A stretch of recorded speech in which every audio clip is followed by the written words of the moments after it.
You want to know the easiest way to make $1 million? I'll give you a hint.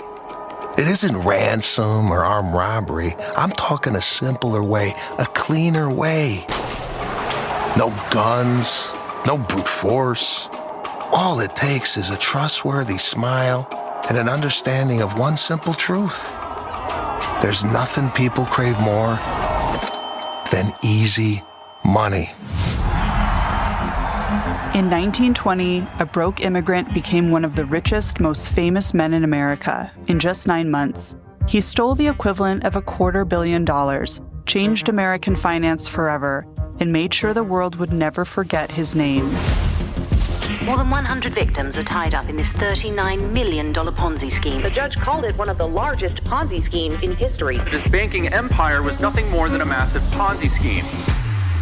That name was Charles Ponzi. What Ponzi did was pretty ambitious, which is maybe why he gets it named after him, even 100 years later. We assume trustworthiness, and that makes us sitting ducks for people who just deliberately earn our trust in order to rip us off. Roger, je joue au tennis avec two, Roger. Are we good? And one more time. Coming down 3, 2, 1, 2.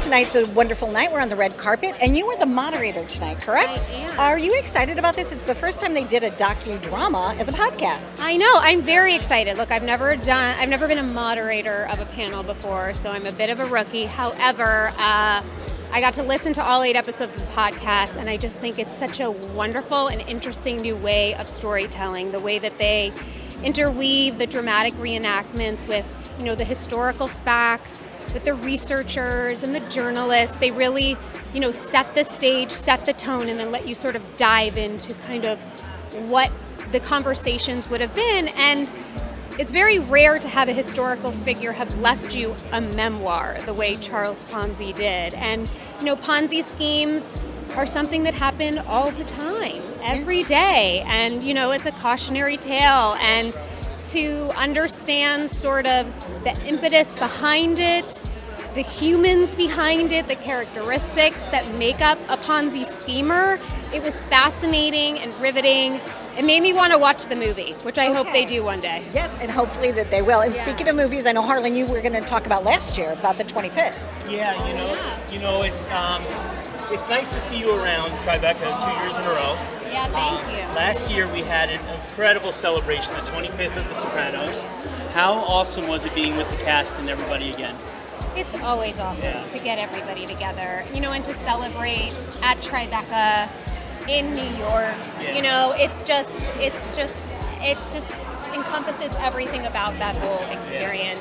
Yeah. Every time we get together, we think, oh, this is going to be the last time, and it kind of did feel that way, but you never know. But the way that the show lives on, the way new people are experiencing it, and the fact that it still resonates the way it does with everyone and still lands, and it's not like it's like young audiences are still attracted to it. Yeah. It says everything about the show, and I think more than ever, I'm understanding what I really got to be a part of, And as a fellow Long Islander, I can't thank you enough for bringing all of our families together for all those Sundays. Oh, my family pleasure. dinners. So Donna was at some of them. Red or white sauce? Red or white sauce or gravy red. for you? Red. There you go. All Red. right, there you go. Red. So tonight you're making history about history. It's the very first time they've done a docudrama as a podcast. When they asked you to do it, what made you say yes? Well, I was a little bit familiar with these types of shows. I watched the Siegfried, or I listened to the Siegfried and Roy one that they did, and I was like, oh, this is an interesting subject matter. Charles Ponzi. I was almost part of a Ponzi scheme 20 years ago. Oh, wow. So, and I was fascinated with the Madoff thing. So I'm like, all right, this sounds like a cool way to tell a story, different way to tell a story, and I kind of wanted to be a part of it. Will Malnati from Chicago, so it was kind of a good fit. It's a very good fit. You also wrote a book yourself. So was it something about the way that this was written that made you kind of feel comfortable with the material? So, yeah, I mean, I like the investigative journalism part of this, not necessarily my own performance, because I'm very critical of whatever I do.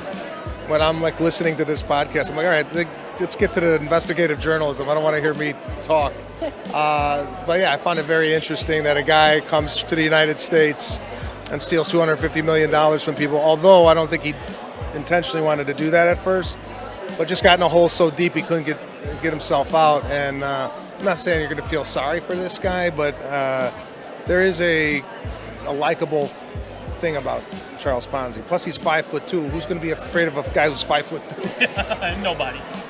And out of desperation, sometimes people make certain choices, right? And I know, Harlan, you also have a thought. I got to imagine growing up in Chicago, in the era we grew up, that the Ponzi scheme is not that far off in your head, just from what you see and experience. Actually, no. I grew up in the northwest suburbs of Chicago, so I didn't see a lot of Ponzi schemes growing up. But yeah, there was a definite. I mean, listen, I've seen a lot of kind of strange behavior. I got such a good radar for like people who are not honest and whatnot. I think it's part of being Italian. We're very kind of skeptical of people.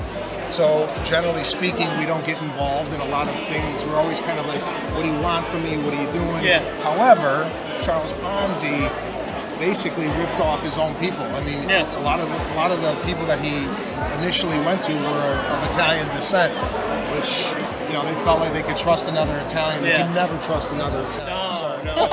Wait, I'm Italian. I don't know. Hey. But no, I didn't really grow up on Ponzi schemes, but I'm kind of privy to people who are not doing good. Yeah. And growing up, when you were growing up, who were some of your kings of comedy?